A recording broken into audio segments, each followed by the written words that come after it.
আজ আমার জন্মদিনে ছোটদের জানাই আমার ভালোবাসা, বড়দের জানাই আমার প্রণাম, আর আমার বন্ধু ভাই বোনেদের জানাই আমার বুক ভরা ভালোবাসা।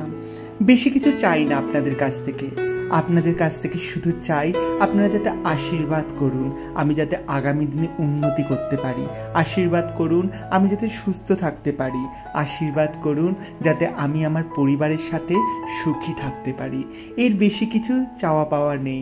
আপনারা যে অফুরন্ত ভালোবাসা দিয়ে আমাকে যে এতটা পথ এগিয়ে নিয়ে চলেছেন, এর জন্য আমি কৃতিত্ব। আপনাদেরকে আর কি বলে ধন্যবাদ তো আমি জানাতে পারি না, কিন্তু আপনাদের ভালোবাসা আমাকে সত্যি সাফল্যমণ্ডিত করে তোলে। আর কিছু ফটো আপনাদের সাথে শেয়ার করলাম, যেগুলো জন্মদিনে পরিবারের সাথে কাটিয়েছি। সেই সুন্দর মুহূর্তগুলো আপনাদের কেমন লাগলো অবশ্যই জানাবেন, আর আমাকে মন ভরে আশীর্বাদ করবেন যাতে আগামী দিনগুলো আমার আরও ভালো যায়। আপনাদের ভালো হোক, আপনারাও ভালো থাকুন। ধন্যবাদ, ভালোবাসা রইল।